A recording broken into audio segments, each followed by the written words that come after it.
See, we all grew up watching action films. We all grew up with Jimmy Cagney and Humphrey Bogart and a lot of gunplay and that sort of thing. And everybody always figured that this was entertainment and people would recognize it as entertainment. I think the average person does, I think. But, you know, the whole world gets so loaded, when it gets so saturated with violence, that it begin to wonder where maybe entertainment is just an addition to it that we don't need. I know that's easy to say, because and it's very difficult to do drama or action films without having some sort of violent behavior in it, because conflict is sort of the basis of drama. And so, you know, what are you going to do? You can't sit there and just have a vocal display back and forth. Yeah. That works in some films, but it doesn't always work in others. No, that's right, because obviously there can't be drama without some violence. But as you say, it's if it goes too far, because I mean, you've seen films in which you think it, or maybe done films, but I mean, I think you thought The Wild Bunch glamorized violence. Well, a Wild Bunch was done in a sort of a ballet style of slow motion, and it glamorized. It glamorized it quite a bit, but a lot of films. It was a very well-made film. It's got, you know, it's a terrific movie, but at that time, but you know, naturally, movies sort of reflect what's going on in the world today, and you can't ask movie makers, I suppose, to say, well, we're going to make some real tame movies, and every movie is going to be like the epitome of a Disney film, because that's just not the way life is out there. So there'll be action films, but at the same token, everybody has to do it within what they call good taste and reasonable and reasonable care. You know, it's very difficult to say what that is. We have rating boards, you have all kinds of things like that. I'm not sure what those do, but they give somebody else the chance to be the purveyors of good taste, and that isn't always the case. They don't know that much either, so it's all kind of a guessing game. Yeah. There was a certain thing in Psychiatry Today last year which was saying they'd examined people over 30 years, and the kids who were exposed to more violence on television rather than less, they were the ones who eventually had a higher proportion of crimes later and were more violent to their own children and so on, and they did that over 30 years. So I'm always suspicious of people wanting to blame movies and television for everything, but in this particular case it does sound from that survey as though there is a real link. Yeah, it might be. I like you, I'm suspicious of people who want to blame it for everything, because historically politicians, for instance, have always picked on, whenever they want to get some publicity or some kind of attention, they will pick on television. They'll say, well, television's too violent, and they'll form a committee and somebody will investigate it, and we've seen that happen over past decades, and it's always sort of a self-serving kind of thing, so they don't really get to the heart of it. And I heard the other night, I was listening to some politician saying, well, we should form a coalition to investigate violence, but they're not really investigating. I don't think they're on the right track there. I think I think you have to encourage people. There's some films that are too violent, and other films that are too violent, even if they were tame just by the nature of the film, that doesn't work for some reason or another. So there's a lot of elements that you have to that go into it.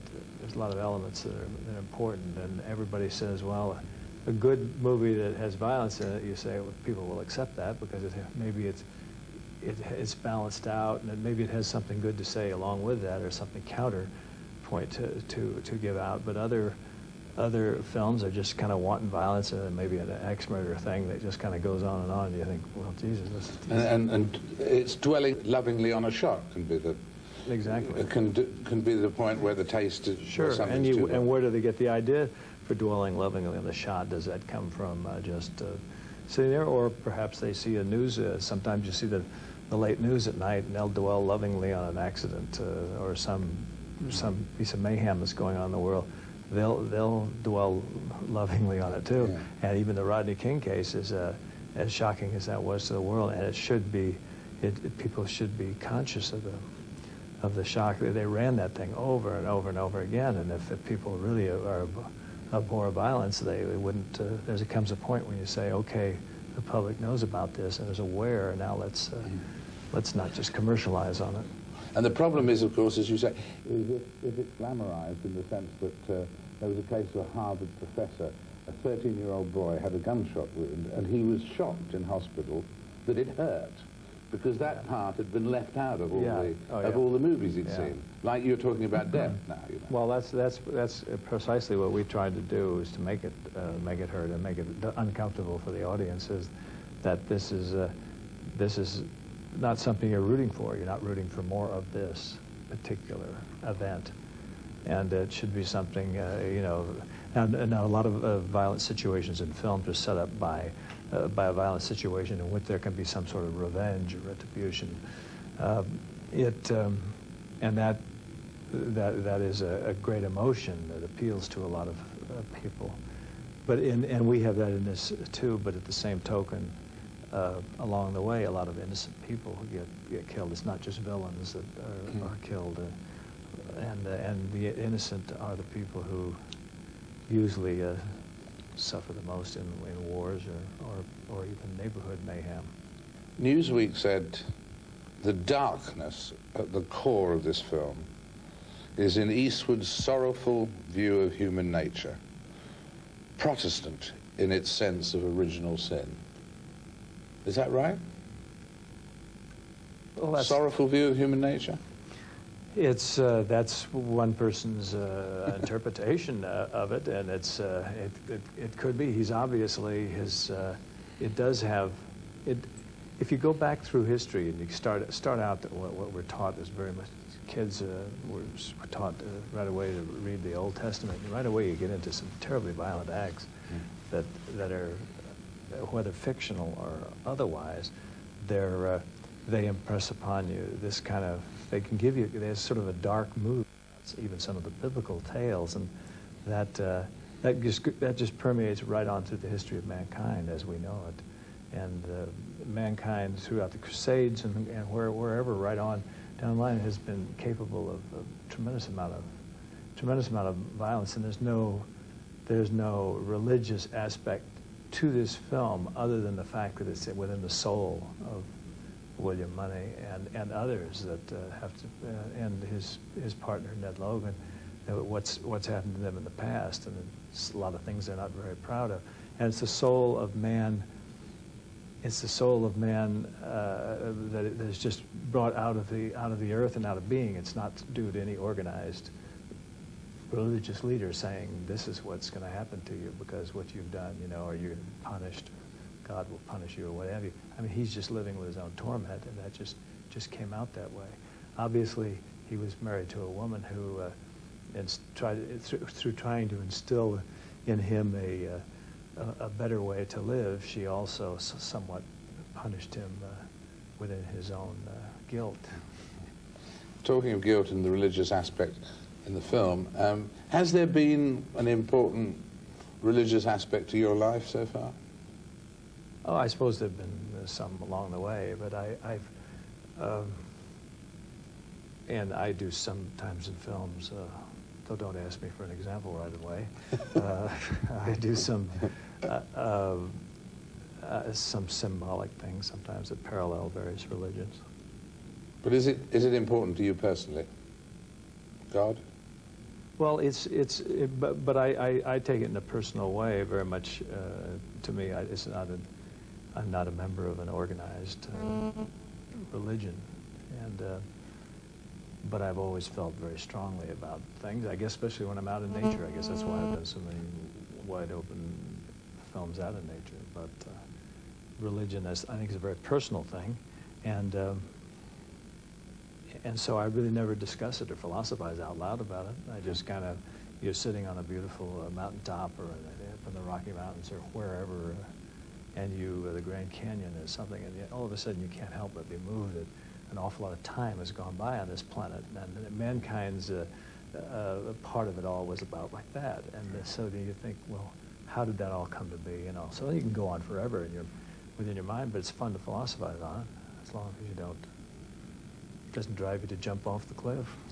Yes, I said to my 5-year-old was very good at saying, God made the sky and God made the grass, but then he asked me the $64,000 question, Daddy, who made God? which is a very difficult question to answer. Right, that is. But we've been talking about death a lot in Unforgiven and so on. I mean, what do you think is going to happen when you die? Do you think there's going to be anything else, or that'll be it? Well, I think everybody, man, as always, I think that's how that answers the question you just got through asking. Who invented God? And man invented in his spirit, his fear of not being, his fear of mortality, and that's probably where it all evolved. So yeah, if as depicted in a storybook sense of coming back as another being, I think you should enjoy the life while you're here and take your chances in that vein. Just enjoy your life and have a good time. And if anything else comes along, it's a bonus. You know, a lot of people think they're going to die and go to heaven, and it's nothing but a big golf course, and Bobby Jones is going to be playing golf with them or something. That isn't the way it probably is going to figure.